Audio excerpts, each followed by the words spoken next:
How's it going, everybody? Swagkage here, and welcome to today's video, a video I'm worried nobody's really gonna care about because it's about the Sound 4. Everybody remembers who these guys are, but as far as I'm aware, nobody really cares about them, which is a shame because, I mean, at least in my opinion, I think these were some of the coolest villains we ever got. I was actually tempted to mention them in the underrated characters video I made a couple weeks back, but I decided against it just because I didn't want to condense 4 characters into one slot, and I figured I was gonna talk about them later anyway. Now, of course, this video isn't about how much I like what I think of them or anything like that. We're going to be talking about how strong they are. And to avoid wasting time, I'm going to go ahead and say that they're the weakest out of all the Part 1 villains, and they're definitely weaker than anybody we saw in Shippuden. That said, they're not quite as weak as a lot of people seem to think they are, and that's why I decided to make this video. Now, there are a couple of important things worth keeping in mind when on this topic, and the first is that all 4 of them are only 14 years old. That's not super relevant to how strong they actually are at the present moment, but it does speak to the insane amount of potential that they had. Had these guys gotten a time skip power boost akin to the other main characters, they would have been much more threatening. But again, that's not super relevant because they're all dead, so they're not gonna get any stronger, but it's just fun to think about. Anyway, the other thing worth keeping in mind about them is that they're all at their strongest when they're working as a team. While they're all clearly capable of fighting on their own, a team composed of all 4 is much stronger than the sum of its individual parts. As a group, they're able to cover the individual weaknesses of the other members and allow their respective strengths to become more prominent. Now, you could argue that this is true in the case of any group of people, but it's especially true in the case of the Sound 4. They all fight at different distances using unique approaches to combat and are proficient with at least 2 of the 3 major schools of jutsu: ninjutsu, taijutsu, and genjutsu. Sakon's a close-up rushdown fighter, Jirobo's a short to medium range tank, Taiyuya's a mid to long range genjutsu and summoning jutsu specialist, and while Kidomaru can handle himself at all ranges, he's most comfortable fighting at mid to long range. What's unfortunate is that we don't get to see them working as a group very often. They do accomplish some pretty impressive stuff as a team though, like creating a massive barrier that was for all intents and purposes impenetrable, not even Hiruzen could break through it, and nearly killing 2 Tokubetsu Jonin who served as the elite guards of the 4th Hokage. It wouldn't be fair of me to mention this without bringing up the fact that one of them does say they were practically out of chakra because they had just completed a mission when they were approached by the Sound 4, so that does make the feat quite a bit less impressive, but it's something that they absolutely, positively wouldn't have been able to do if they were all like fucking Genin level or whatever. They were also heavily exhausted and a little bit wounded by this encounter, which translates to them being significantly weakened before their respective fights with the Leaf Genin. On top of that, none of the Sound 4 were defeated in a fair one-on-one fight, aside from Kidomaru, who had to fight Neji, the strongest of the Sasuke retrieval team. Jirobo lost because Choji brought a pill with him that multiplied his strength by 100 times. Sakon's fight with Kiba was interrupted by the arrival of Kankuro, and Taiyuya's fight with Shikamaru was interrupted by the arrival of Tamari. So one of them lost because their opponent practically opened up the 8th gate, and the other 2 lost because their one-on-one fight turned into a one-on-2 fight. Anyway, speaking of the fights that the Sound 4 took part in, let's go ahead and start analyzing their individual abilities. They don't have a lot of panel time, but still, I'll do my best to look at what's there. Jirobo's just a big beefy meathead with a bunch of striking power. In base, he just casually lifts up this like 3 million pound piece of the fucking earth. I don't want to make any assumptions and I don't want to play the comparison game, but the size of this thing is easily comparable to the size of the summons that Naruto was lifting around during his fight against Pain. And that's not to say that Jirobo is like Sage Naruto level in terms of physical strength or anything, but I mean, the comparison's there and it's very impressive given what we know about the other characters in this universe. He punches Choji hard enough to rupture the ground in a very Tsunade or Sakura-esque fashion. It's a bit hard to say how Jirobo stacks up against Sakura or Tsunade, but I think it's safe to say that the punch in this panel is easily comparable to the sort that Sakura could dish out in early Shippuden. If that's not enough for you, he also manages to lift Choji after he used the expansion jutsu to make himself the size of like the whole forest, and then he also has his neat ability to absorb the chakra of anybody caught inside of his earth dome barrier thing. The best part about all this is that Jirobo is supposed to be the weakest of the Sound 4, and based on how the other members of the team treat him, it's by a pretty noticeable margin too. Kidomaru appears to be the smartest of the Sound 4. He was able to practically dissect the Byakugan despite the fact that he'd never seen it before in a matter of minutes, and as soon as he figured out how it worked, he did everything he could to efficiently exploit its weaknesses, which led to a really one-sided battle between he and Neji. While he doesn't possess the same insane strength as somebody like Jirobo, he's clearly a very tactical and technical fighter fighter. He's very skilled with wires and other such tools used for laying out traps, as seen when he laid a 3-layered wire trap. There was one wire on top that was supposed to be clearly visible, then beneath that, there was another wire coated to camouflage it from the naked eye. This wire was supposed to seem like the real trap. Beneath it, there was a wire that was even more heavily coated to further camouflage it that no member of the Sasuke retrieval team, not even Shikamaru, could detect. I think this example is enough to prove that given the right tools and enough prep time, Kidomaru could be a real bitch to deal with. His spiderwebs are also ridiculous, like he claims that 2 elephants pulling on them from both sides couldn't even rip them apart. And as seen in his fight with Neji, he can just spam them endlessly, either in solid form or in the form of a liquid in order to halt his enemy's movements. He can emit this protective armor-like substance from every sweat gland in his body, and a couple shots from his bow nearly killed Neji. Tayuya's ridiculous. Her ability is like really complicated, and it might take its own video to explain thoroughly, but everything she does revolves around her flute. Initially, she uses this flute to control 3 summons, 3 massive summons, I might add, but she can also use it to perform genjutsu. It's auditory genjutsu, and it's clearly a very effective auditory genjutsu, as even Sasuke and Itachi were susceptible to its effects. Anyway, the 3 summons are humongous and are essentially like better versions of puppets. They allow her to engage her enemies in close quarters combat while she physically remains far away from them. All 3 summons can also emit this weird chakra substance that Shikamaru says seems to be made of spiritual energy, and this substance can like move all around the battlefield, and it has a whole bunch of mouths along. Like it's super bizarre, but whatever it is, it can munch on its enemies and steal their chakra. Once she's entered the second state, Tayuya's also pretty strong physically, as she was able to resist the effects of the shadow possession jutsu, something that a group of like 11 Chunin couldn't even do, though it isn't made clear whether she possesses any noteworthy taijutsu skills or not. Then finally we have Sakon and Yukon, who have without a doubt the weirdest ability of the entire team. Anybody watching the video surely knows how it works. I doubt I have to explain it to you. They can conjoin their bodies with other bodies, and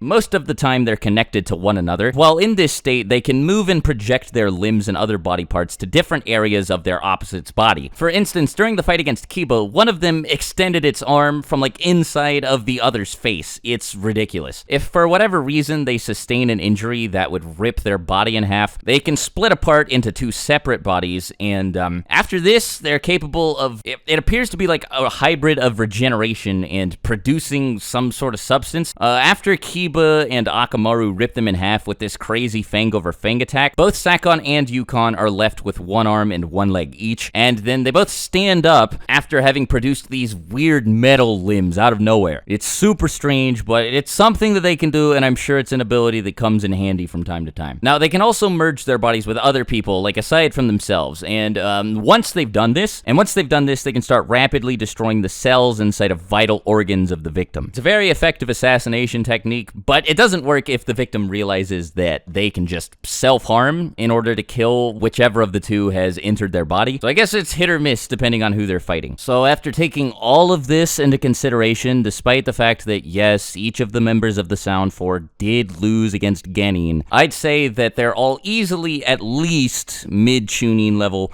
Some of them are probably above that, like mid-high or even high Chunin level. None of them are individually at Jonin level. As a unit, they may be Jonin level. It's a bit hard to say whether they could take out somebody like Asuma or Kurenai while working as a team, but individually, none of them reached that point. Now, I did plan on talking about Kimimaro in this video, but that'd take way too long, and I didn't really have a whole lot of time on my hands to make this video, so I'm thinking about making this whole how strong is X character thing into a series. So if you guys want to see more videos like this, just, leave requests in the comments below. I'll get to talking about Kimimaro in the future. Of course, if you have any other video ideas you want to give me, leave them in the comments below as well. Let me know what you thought of this video. Make sure you have a great rest of the day, and until my next video, I'll talk to you later. Swagkage out. Bye.